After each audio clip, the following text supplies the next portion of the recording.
Hello and welcome to the November 16th, 2025 episode of Nick's News. I am your host, Nick, brought to you by Some Budget Studios. That's right, we put money into this project of ours. We're live every Sunday, and I thank you all so much for tuning in or catching the replay on the Nick's News YouTube page. This is a program dedicated to bringing good news to counter all of the bad news that we are bombarded with on a daily basis, with the hope of bringing a little bit of joy back to the world. Several of our articles are pulled from sites like goodnewsnetwork.org and goodgoodgood.co, but we appreciate everything sent in by you, the Nick's Newsies. Hello, everyone. Hello, producer Donna. Hello, Nate. Hello, Becky. Hello, Christian. Hello, Nico. Hello, everyone. I am so happy to see you all here with us. Or for anybody that doesn't catch the live, by all means, if you catch the replay, more power to you. So, News Brew. With colder temperatures comes bigger brews. At least, that's how it goes for me.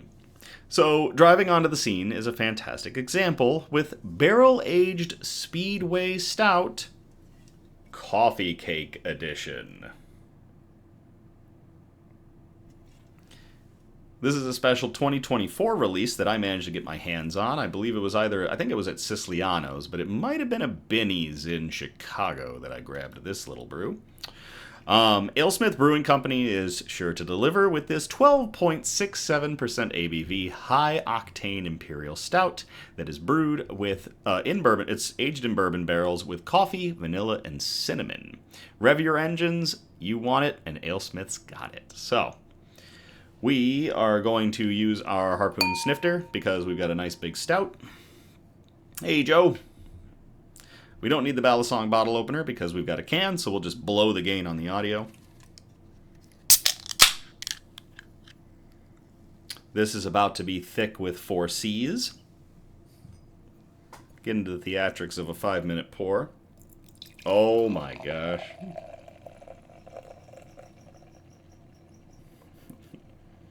It's like as dark as the can.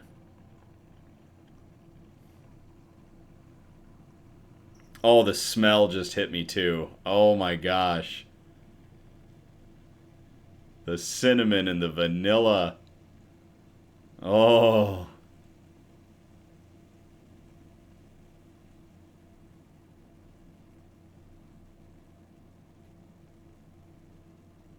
Good to the last drop.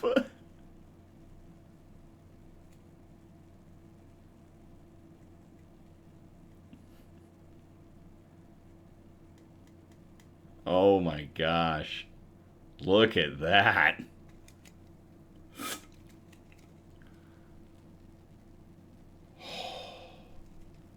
This is a good one. Oh my gosh, the booziness just hit me too.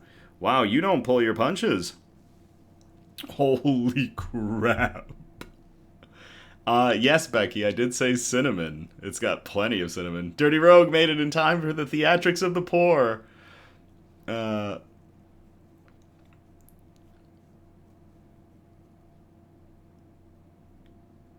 Julie says it's the color of night and dark cinnamon and vanilla. Ooh, I just saw something in the chat that got my mouth watering a little bit.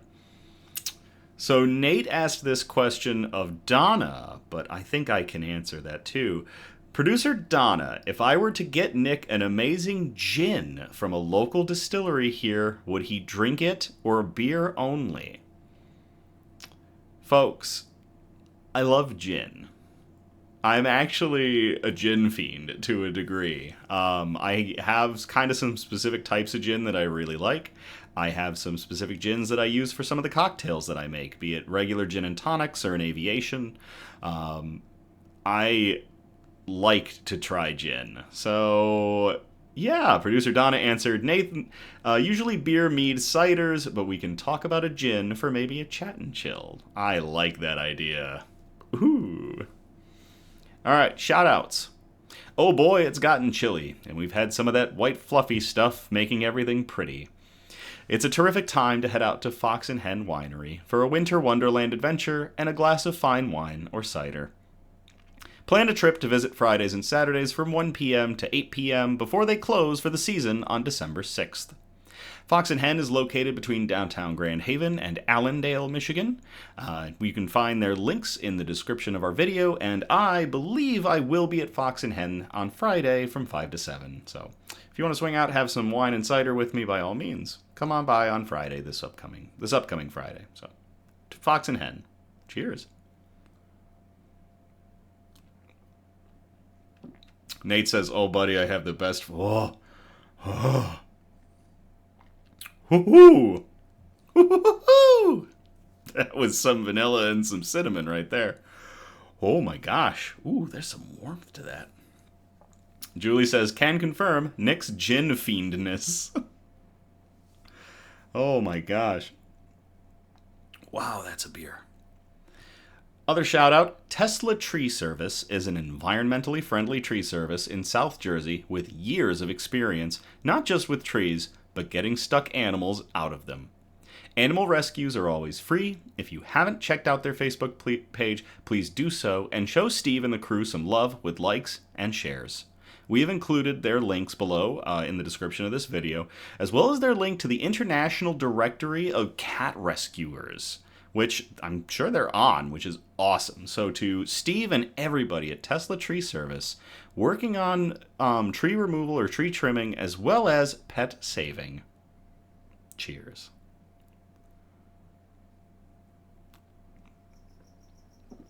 Nick sounded like Tigger. Nick, you sounded like Tigger, said Julie. Julie, I was going for Tigger.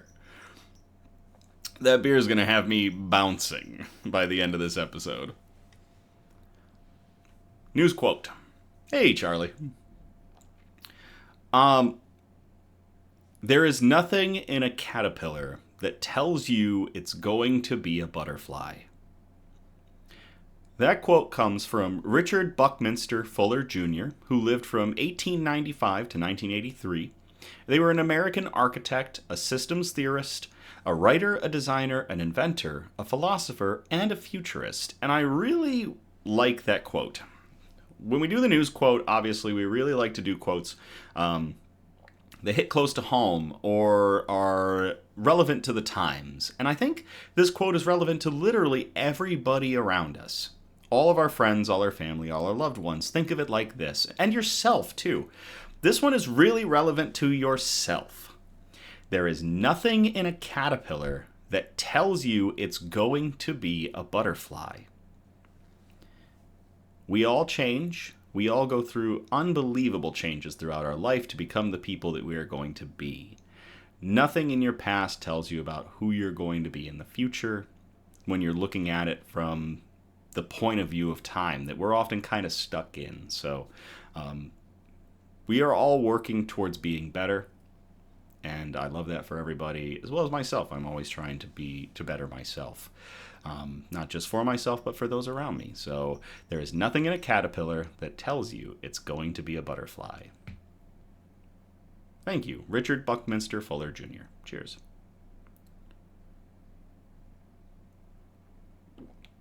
Julie says, "Tell me about it, Nick." Becky says, "True." Bug update. Our resident Scuttle Queen Ripley is doing very well. She's nice and fat. She's got a big abdomen because I fed her some crickets. And she's happy lording over her cow isopod herd. I'll catch her. She's actually out now. She's out right now, even with the light, the overhead light on. She'll come out and she has those long antenniform legs. And she'll like tap the dairy cow isopods, but she won't eat them.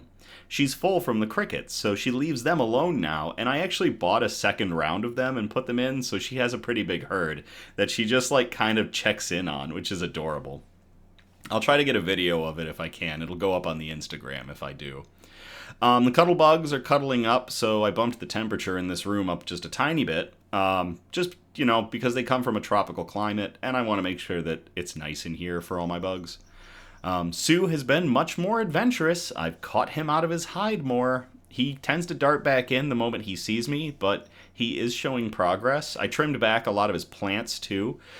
Keep an eye out, as usual, on that terrarium in the back to see if our resident scorpion will come walking out like he used to. Hopefully he'll grace us with his presence.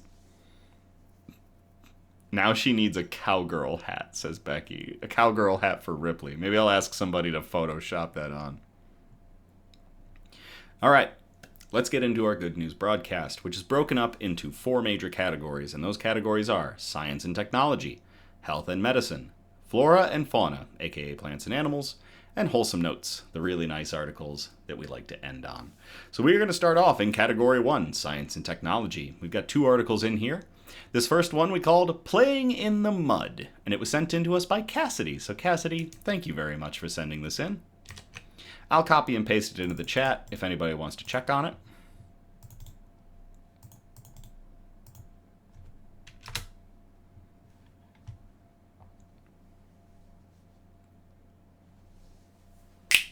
Engineers develop game-changing material that could revolutionize future buildings. We can make walls robust enough. This was published to Yahoo News on November 11th of 2025 by Hannah Slusher. A team of engineers in Australia have unveiled a game-changing building material that could drastically lower construction costs and pollution worldwide. Developed by researchers at RMIT University, the material, known as cardboard confined rammed earth, combines soil, water, and recycled cardboard to form a durable, low-cost alternative to traditional concrete. As NanoWork News reported, it produces only about 1/4 of the carbon footprint of standard concrete and reduces the amount of cardboard waste sent to landfills. Cement and concrete production account for roughly 8% of annual global carbon emissions, according to Princeton University, largely because of the energy-intensive process of heating limestone to make cement. At the same time, Australia alone sends more than 2.2 million tons of cardboard and paper to landfills every year. Addressing these 2 waste and pollution problems with a single solution, the team created a material that's strong enough to be used in structures without relying on cement. By simply using cardboard, soil, and water, we can make walls robust enough to support low-rise buildings, said Xiaoming Ma, the study's lead author. This innovation could revolutionize building design and construction using locally sourced materials that are easier to recycle. Traditional concrete is one of the largest contributors to global overheating, releasing carbon dioxide from both the chemical reaction created during cement production and the massive amounts of energy required to heat kilns. It's also resource heavy, demanding enormous quantities of sand, gravel, and water. By contrast, cardboard confined rammed earth requires far fewer resources and can often be produced on site. Builders simply compact a soil and water mix, or mud, inside cardboard molds, eliminating the need for heavy materials such as steel or bricks. Instead of hauling in tons of building materials, builders would only need to bring lightweight cardboard, said Emeritus Professor Yi-Min Mike Z, of the study's co-authors, one of the study's co-authors. This would significantly cut transport costs, simplify logistics, and reduce upfront material demands. The new material also offers practical environmental benefits. Rammed earth walls naturally regulate indoor temperatures, which can reduce reliance on air conditioning and lower your long-term energy costs, particularly in hot, dry climates. Not exactly the Midwest, but there's plenty of that around the world. RMIT's engineers believe their innovation could play a key role in making global construction leaner and greener. The team is seeking industry partners to further test and scale the material for commercial use. If successful, this simple mix of soil, water, and recycled cardboard could help the building sector, one of the planet's biggest polluters, lay the foundation for a sustainable future. That is really cool. To everybody at RMIT, especially the engineers that are building rammed earth bricks just using mud and concrete to build buildings. Cheers. And to Cassidy for sending in that article. Cheers.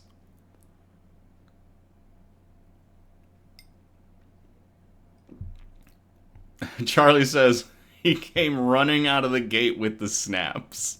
Yes, I did. Well, get ready for a few more, because we called our next article Sonic Bump instead of Sonic Boom. I will copy and paste this into the chat if y'all want to read along.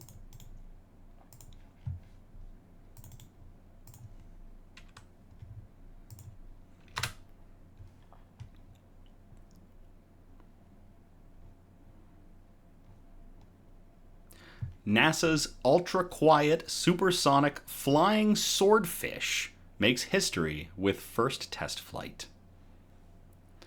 This was published to Live Science on November 9th of 2025 by Damian Pine.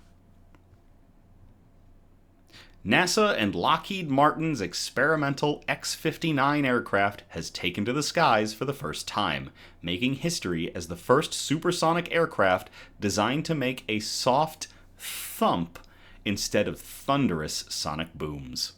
The X-59's flight is a major step towards commercial supersonic travel, which has been banned in the United States since 1973.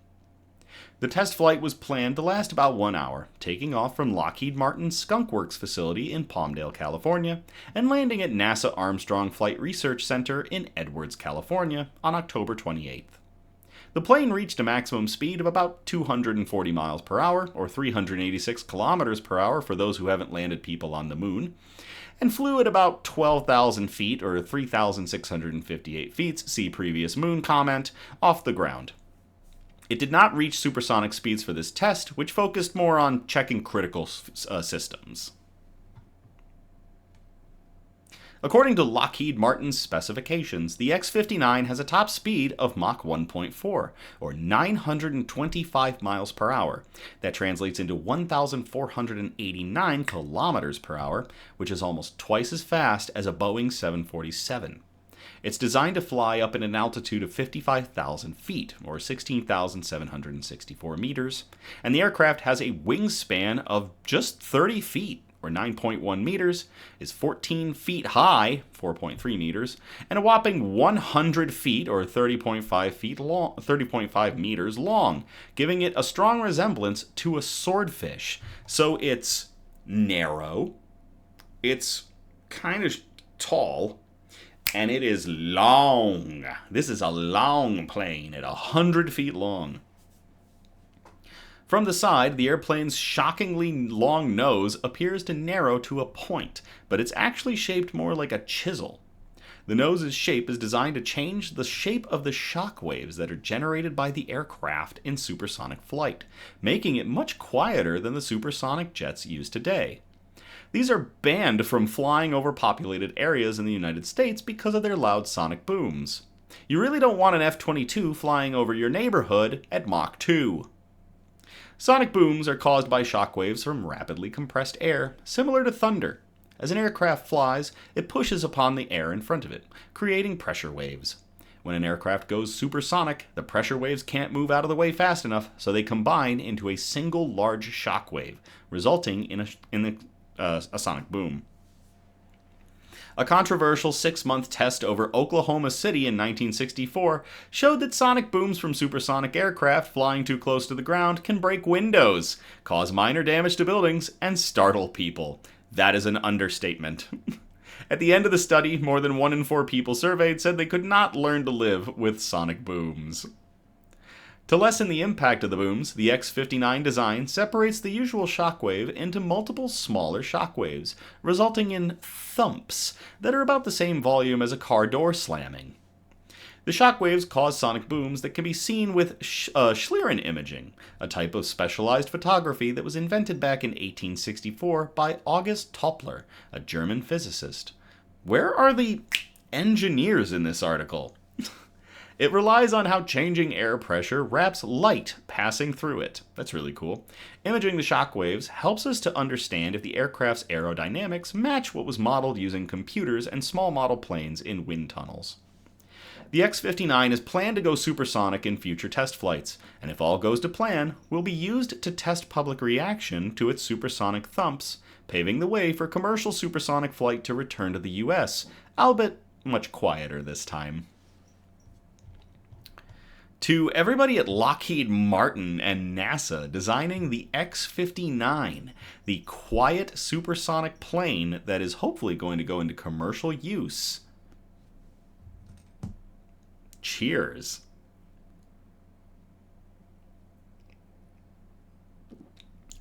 I absolutely love aeronautical engineering. So anything aerospace is my jam. This is really cool. We haven't had supersonic flight here in the United States or supersonic commercial travel since the shutting down of the Concorde program, which again was like back in the 70s. When did the Concorde shut down? Well, I guess the Concorde stopped flying in November 26th of 2003, but we weren't having them... when did the Concorde stop flying into the U.S.?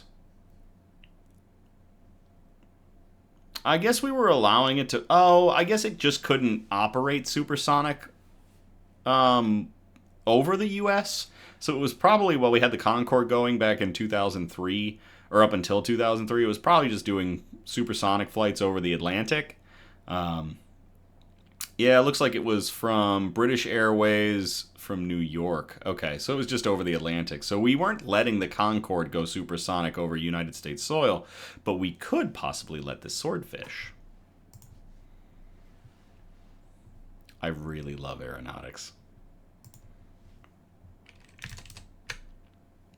All right, that's going to get us out of science and technology. We're going to move on to category 2. Health and medicine. This first article was sent in by Eliza. So Eliza, thank you very much for sending this in. We called it Extra Crispery. I'll copy and paste this into the chat.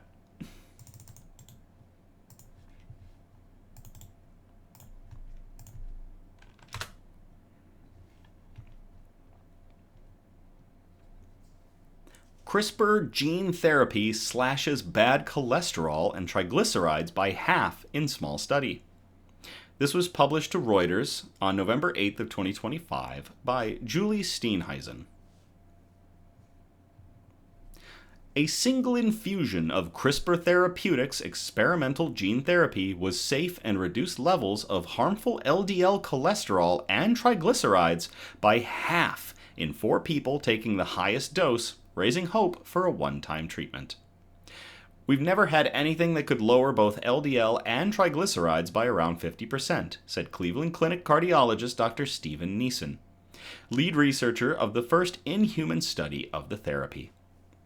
Although still in very early development, if future trials prove the treatment of CTX310 are safe and effective, it could be practice-changing, said Cleveland Clinic's Dr. Luke Laffin, the study's co-author, or co-leader. Rather than a once-daily pill or a monthly injection, this therapy would potentially offer a one-time infusion that is safe and durable for patients with high cholesterol, he said. Results were presented on Saturday at the American Heart Association meeting in New Orleans and published in the New England Journal of Medicine. High LDL, the so-called bad cholesterol, can cause plaques to build up in artery walls, raising the risk of heart attack or stroke. High triglycerides, another blood fat, can also increase those risks.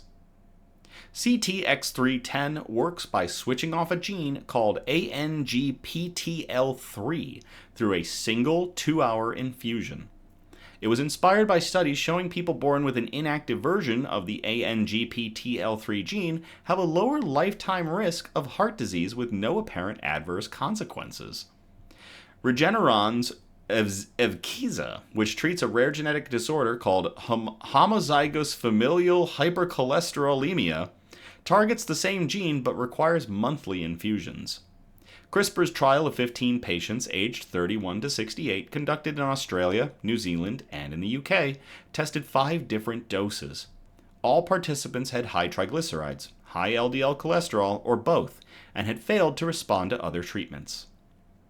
Among 4 patients who received the highest dose, triglycerides on average were cut by 55% and LDL by 50% 2 weeks after treatment. Levels stayed low for at least 2 months. We're going to try to demonstrate the safety and efficacy of these one-and-done therapies because we think these options are important for patients, Neeson said. 3 participants had temporary reactions to the therapy, including nausea and elevated liver enzymes that resolved quickly, Laffin said. Participants will be monitored for a year following the trial, with the option of an additional 15 years of follow-up. I think we're just beginning to uncover the power of gene editing in common diseases, Switzerland-based CRISPR's therapeutics chief Sam Kulkarni said in an interview, noting that most gene therapies have been tried in rare diseases. The company plans to take its data to U.S. regulators with the aim of starting Phase 2 studies in 2026. CEO Kulkarni said he hoped to have a product on the market in the next 4 or 5 years. The company would first target people with genetics-related high cholesterol, though eventually it could be an option for tens of millions of Americans, if approved. CRISPR and Vertex already market the gene therapy Casgevy for sickle cell disease. Unlike the nearly $2 million sickle cell therapy that involves a year-long process in which the patient's cells are collected and genetically altered, the cholesterol treatment would be a simple infusion. We don't know what the cost of this therapy is going to be ultimately, but it's very likely to be less than $100,000, Kulkarni said. On that note, really wish it would be more affordable for everybody because high cholesterol, high LDLs, high triglycerides run rampant throughout the United States and throughout different parts of the world. Doing anything that we can on top of, like, you can work out and you can, regulate your, what you bring into your body all day long. And sometimes because of genetics, it's not going to matter. Like, I have brought my LDLs way down, which has been great, and I've been doing that through exercise and through changing my diet. But having this, my triglycerides will be through the roof for the rest of the week. Like, if I was to go do blood work on Thursday and didn't have anything else to drink, the doctor would still tell me I have elevated triglycerides. And it's all because, like, genetically, I just don't go through triglycerides very quickly. Nothing I've been able to do has changed that. So maybe looking to science, it is hopeful that CRISPR can bring about some solutions for everyone. Just got to bring the price down. To everybody working on CRISPR solutions for high LDL and triglycerides, and to Eliza for sending in that article. Cheers.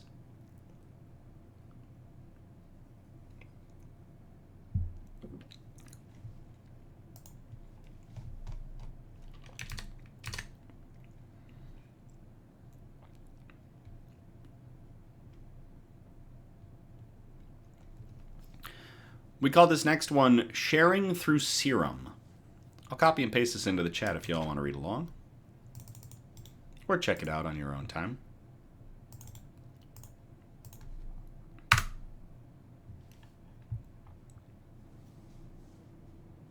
$11 billion in unopened medicine goes to waste every year. This nonprofit is getting them to people who need them most. This was published to goodgoodgood.co on November 11th of 2025 by Megan Cook. At TED Next in Atlanta, Georgia earlier this week, healthcare expert Kia Williams acknowledged that the American healthcare system is a behemoth. But she doesn't think it's doomed. I have never met anyone who works in care who doesn't want to help people, Williams told Good Good Good. What's happened is we've created this system that is not set up to do it. And so you have people fighting upstream to do that. Williams is the co-founder of Serum, a nonprofit social enterprise that takes unopened, unexpired prescription medication and redistributes it to low-income communities across the country. Every year, $11 billion in salvageable prescriptions are flushed or trashed, but Serum has been hard at work to chip away at those numbers. With funding support through TED's audacious project, Serum has grown considerably. Williams said it's the difference between saving $30 million worth of medication to a whopping $300 million. It's a notable feat, especially when drug laws dramatically differ from state to state. The thing that's the challenge actually becomes our secret sauce, Williams said. There are about 40 states that have drug donation laws on their books, and they vary. They vary in who can donate, what they can donate, and where they can donate. Those are the big challenges that just exist because every state implemented the policy a little bit differently, she added. And part of the secret sauce for Serum and what we do is we help organizations and individuals know what they can donate. We basically take care of that for them. For Williams, Serum's expansion has been in direct response to people across the country reaching out and advocating for their towns.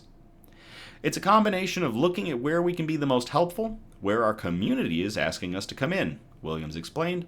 Oftentimes, when we are working in a new community in a new state, it's because someone has asked us to come there. Someone has said, "We have a need. Can you help?" We like to know that there is an established need that exists. Williams is proud of Serum's real-world impact. She recalled the story of a mother of 2 living in Atlanta, Georgia. She had high blood pressure and knew it, and had actually called 9 or 10 different pharmacies to see if she could get a good price on the medication needed. She actually described it as having a part-time job, trying to go out and find these medications, Williams said. It was just really hard for her to find medications that were affordable, she continued. She was getting all different pricing. And so then she started working with us in our mail-order pharmacy, our home delivery pharmacy, Good Pill, and was able to get her medications for $2 for a month's supply. As Serum looks to the future, they hope to continue expanding throughout the country, saving pills and lives in the process. For Williams, that also means fighting for greater price transparency across the board. That would be awesome. There's still not transparent information that exists for consumers and for families, Williams said, and we don't accept that. You can go online and find out what the gas prices are. You can look at different prices for food. For all these basic necessities, generally speaking, the prices are pretty transparent and out there. Why are we not doing the same for something as vital as medication? That one is really neat. To Serum CEO, to Serum co-founder, Kia Williams, for going on TED Talk and speaking out about getting unopened prescription medication into the hands of people that can actually use it instead of flushing it down the drain or throwing it in the trash. Cheers.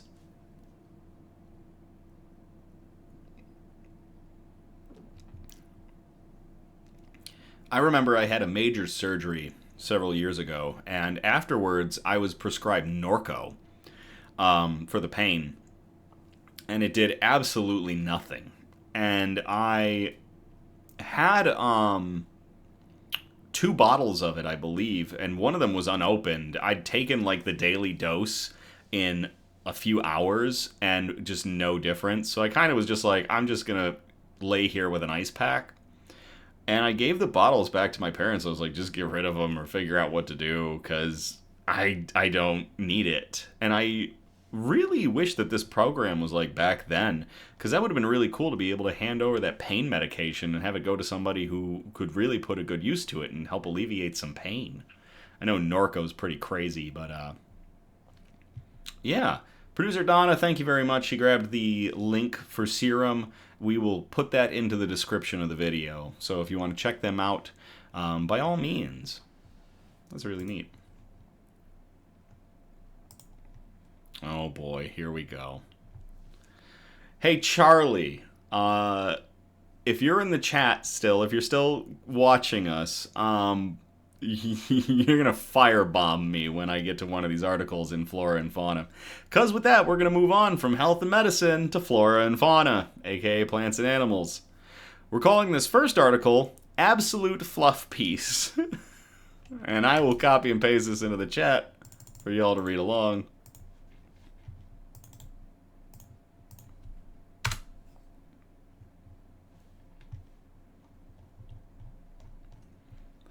Alaska's smallest owl gets the royal treatment after life-threatening injury.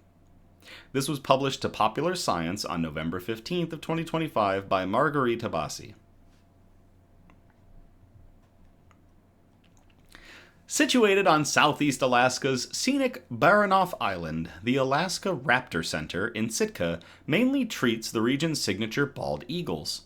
These large birds of prey are almost 3 feet tall, and their wingspan is over 6 feet.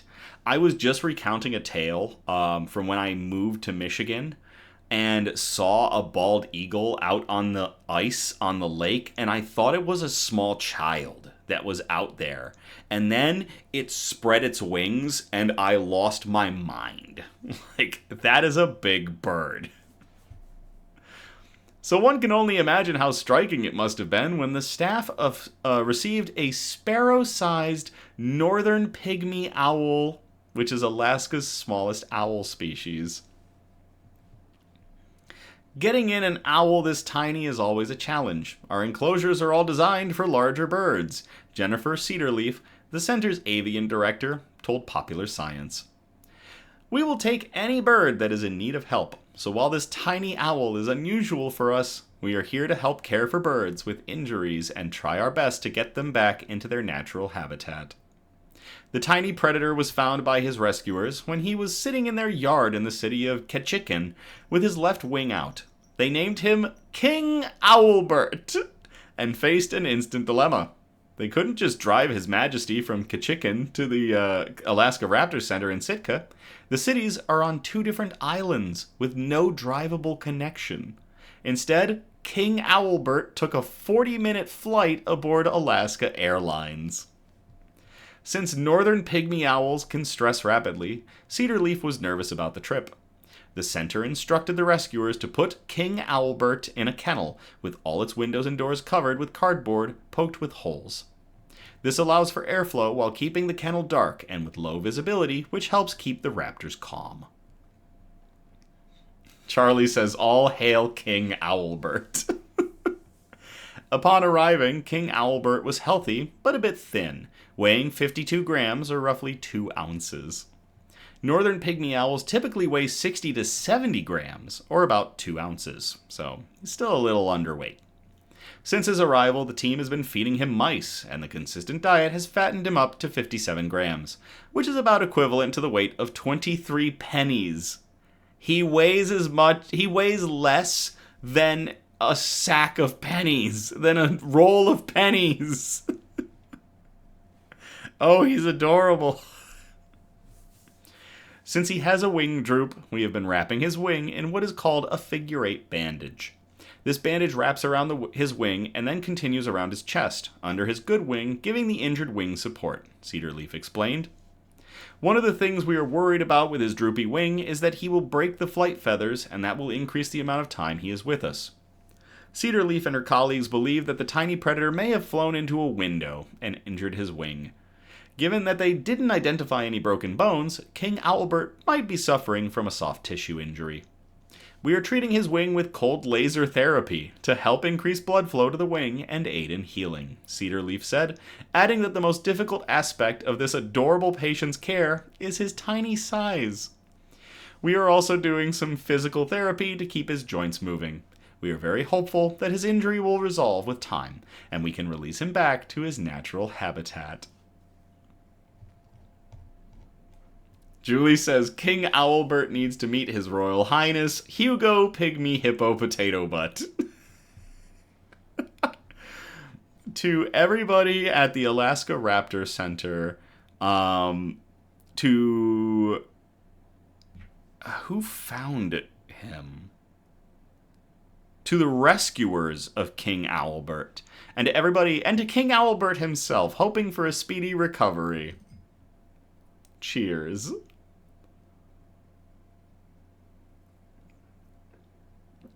Charlie says there needs to be a royal gathering of epic chaos. Get the penguin, too.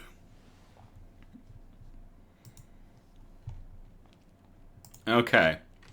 Here comes the moment when Charlie absolutely destroys me in the chat as I try to speak Spanish. Pausing to let the chat catch up to that one.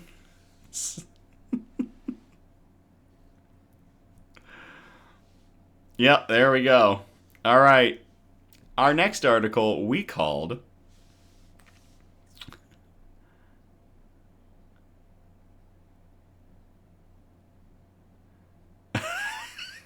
Charlie says, you had all week to ask me. We called this one Nacho Encuentro Su Hogar Definitivo. I will copy and paste this into the chat for anybody that wants to read along.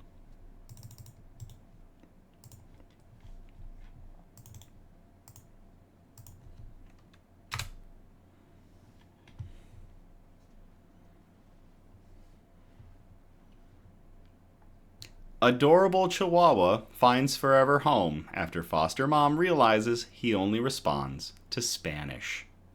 That's right, this is a Nacho update. A couple of episodes ago, we brought you an article about Nacho, the adorable Chihuahua who became a TikTok sensation because he doesn't understand English.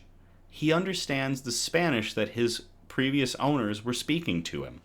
And that was discovered by the person that was fostering him. And it is absolutely adorable. And this is a follow-up episode for Nacho. Or a follow-up article for Nacho.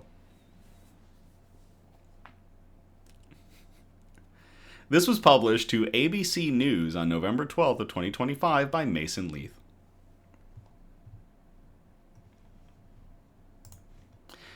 It seems one good boy just needed a translator to find his forever home. Nacho the Chihuahua appeared shy and untrained and wouldn't respond to his foster mom's spoken commands until she made an unexpected discovery. He didn't speak English. In a viral TikTok video, Monica Matute, Nacho's foster mom, can be seen speaking to Nacho in both English and Spanish, but it's only when she begins speaking Spanish that Nacho shows any reaction. I had not thought of asking him anything in Spanish, which is ironic since he's a Chihuahua, Matute told ABC News. I started talking to him in Spanish, and it was the most energetic we had seen him. In one moment in the video, which has over 3 million views on TikTok, Matute tells Nacho, "Let's go outside" in Spanish, and then "vamos," meaning come on, causing Nacho to immediately leap off of her bed, tail wagging in excitement. Matute has been chronicling Nacho's adoption journey online, where she sang his praises. He's the kind of dog that will follow you everywhere, and is just perfectly content just being your shadow. He loves to burrow into blankets, and he's happy to nap with whoever's closest, she said in an Instagram video. Nacho has been living with Matute as a foster dog, after he was found roaming around the Wags and Walks Adoption Center in Los Angeles, California for multiple days in September. He was eventually transferred to another shelter in Portland, Oregon, where he was adopted by Nancy Garza Harris and her husband Rick, who live in Seattle and drove 3 hours south to adopt Nacho. Rick sat on a bench, and he jumped up into Rick's lap, and it was like, okay, well, that's that, Nancy Garza Harris told ABC News. Garza Harris told ABC News that she's now changed Nacho's name to Rogelio Montoya, in homage to the character Inigo Montoya from the film The Princess Bride. But she said she mainly calls him Mihijo, Mihijo? Spanish for my son. Oh, I teared up a little bit. Charlie says, "Him such a good boy," and yes, my eye is twitching. Oh my gosh. Mihio. Is it Hio? Like Hiyo? How do you pronounce Iho? Okay, Miiho. I like that. To the Chihuahua formerly known as Nacho, now known as Rogelio Montoya. And to his adopters, Nancy Garza Harris and her husband Rick, and to her foster, Monica Matute, to everybody involved with this wonderful dog and his transition, finding his forever home. Cheers.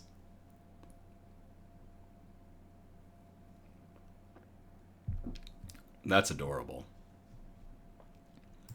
I had the pleasure a little while ago of actually going to an animal shelter here in Michigan and getting to hang out with some dogs that were up for adoption. And I actually got to walk a dog named Ronco for a couple hours. And it really is something to be able to interact with your fur friends. Yeah, I might get a dog at some point.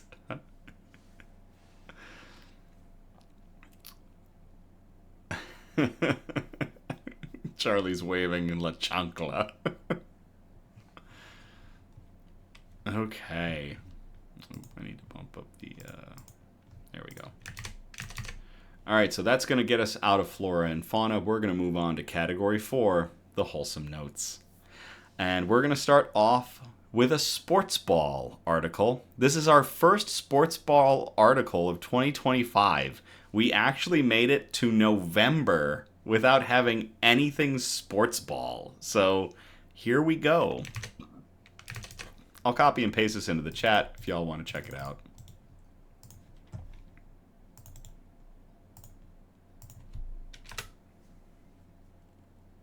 Julie says, one of us, says the girl with a cat laying on her, if I was to adopt a dog.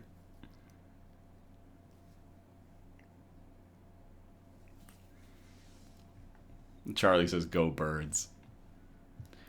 Dodgers fans donate $30,000 to sick kids after World Series heartbreaker in Toronto.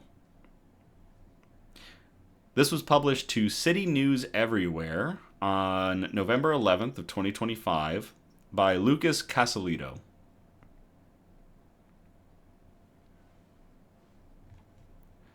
The Toronto Blue Jays may have fallen just short in their bid for a first World Series title since 1993, but the city is celebrating a different kind of victory, one that transcends the scoreboards. Following the Los Angeles Dodgers' dramatic 5-4 extra innings win in Game 7 at Rogers Center, Los Angeles fans rallied together to donate nearly $30,000 to the Hospital for Sick Children, or Sick Kids, honoring the Jays and their supporters. Ronald Cohn, president and CEO of Sick Kids, issued a statement praising the gesture. On behalf of everyone at Sick Kids, I want to extend a heartfelt thank you to the incredible baseball fans who turned a World Series rivalry into a win for children's health. Every dollar you've given helps us advance care, research, and education for patients and families who need it most.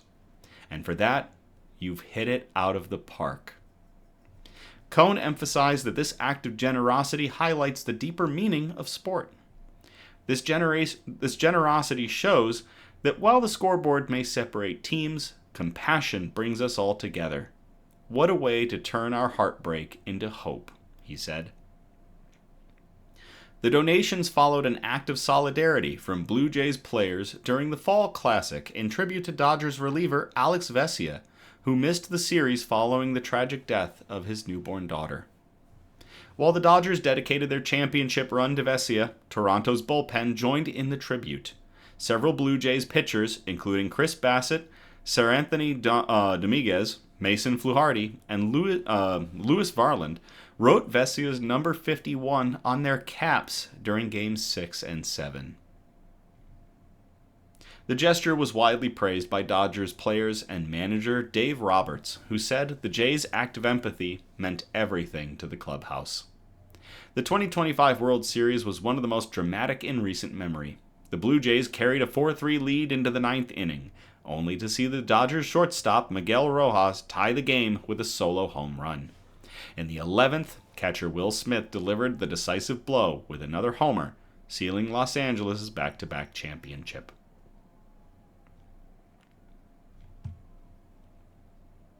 Producer Donna says, Sick Kids is the Canadian version of St. Jude's Children's Hospital and Medical Services.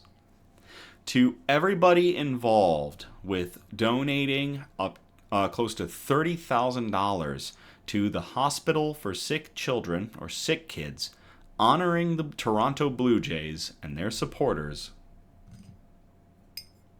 cheers.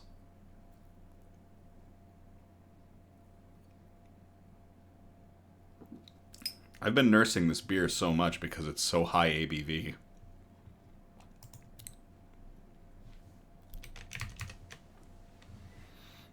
Okay, here we come to the last article of the night. I'm starting to tear up a little bit after that Blue Jays one, geez.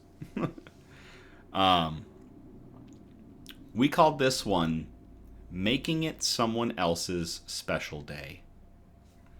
I will copy and paste this into the chat if y'all want to check it out.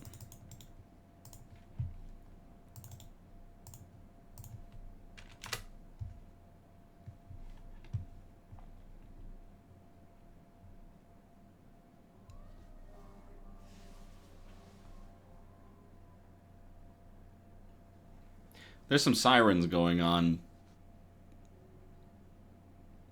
It sounds like in my neighborhood. I apologize. I hope everyone's alright.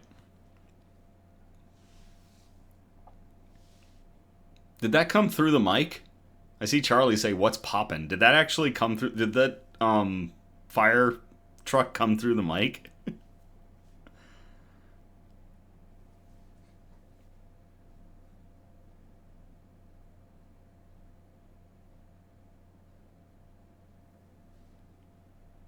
Charlie says, "Yeah, I could hear it."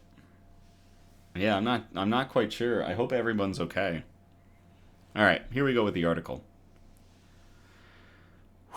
After this bride called her wedding off, she used her $15,000 non-refundable deposit for good. This was published to goodgoodgood.co on November 10th of 2025 by Megan Cook. In winter of 2024, a bride-to-be in San Jose, California, called off her wedding 2 weeks before the big day after facing irreconcilable differences with her fiancé. As guests were informed and the wedding plans dissolved, she learned that $15,000 worth of event deposits were non-refundable. With only days to spare, the bride and her family anonymously donated the venue and catering services to a local nonprofit, Parents Helping Parents, so that they could host an annual charity event for community members with disabilities. Maria Don, the executive director of Parents Helping Parents, praised the gesture as generous and thoughtful. "I was incredibly touched that a bride, facing an extremely stressful and difficult situation, was willing to look past her own pain and consider how to use the significant financial deposit for the wedding to bring joy to others," Don told Fox News Digital. After working out the details with the bride's family, the nonprofit scrambled to send out invitations, unsure how many would come. But on the night of the Ball for all 100 seats in the candlelit ballroom were filled, as music and laughter rose to the rafters. "I imagine weddings are canceled now and then," Don said, "but never have I heard of one turned into a community party for those with disabilities and their families. It reinforces that any of us, regardless of our circumstances, can do something beautiful for others."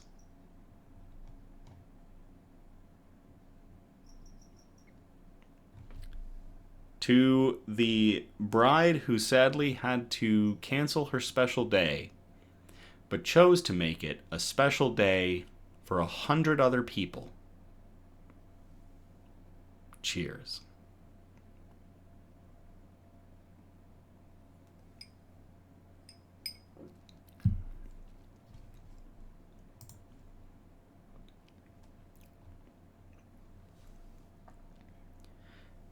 That's going to do it for our broadcast tonight. We had 8 amazing articles, be it the tiniest little owl being admitted to a raptor center for care, which was an absolute fluff piece, to Nacho and my attempt at speaking Spanish, the sonic bump instead of sonic booms with amazing flight and the marvels of engineering. Just some incredible stuff tonight, and some great articles sent in by the doozies. Thank you all so much. I really appreciate the stuff you all send in. So, thank you all again for tuning in or catching the replay on the Nick's News YouTube page. We're live every Sunday, and our next episode will be on November 23rd of 2025.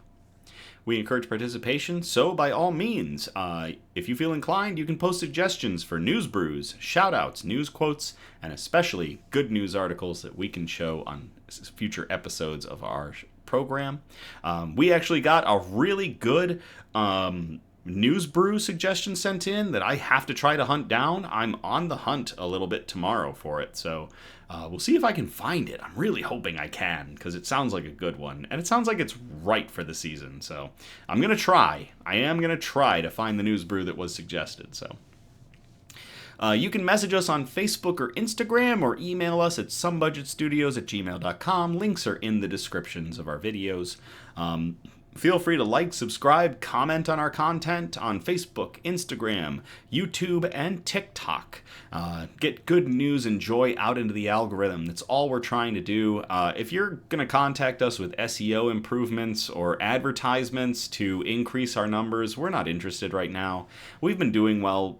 We like the word of mouth and what little advertising we do. Y'all continue to drive Nick's News up and up. I noticed on YouTube we might have shed a couple of bots. So anything we can do to keep boosting YouTube numbers, keep getting people interested, keep spreading good news and joy and this Hope Course stuff that we push is always fantastic, because there's so much bad that we're bombarded with. The news is wild. News cycles are insane. Cycling through just bad news on bad news and bad news. And all we really want to do here with Nick's News in our community is push good news, because that's really all we need. It's just some good news. So y'all make it possible. Y'all continue to make everything possible for Nick's News. I'm just a mouth of good news. Producer Donna is building all this, but y'all showing up is really what matters the most, and I thank you all so much. So as always, thank you again. I love you all. Have a great night, and I will play us out.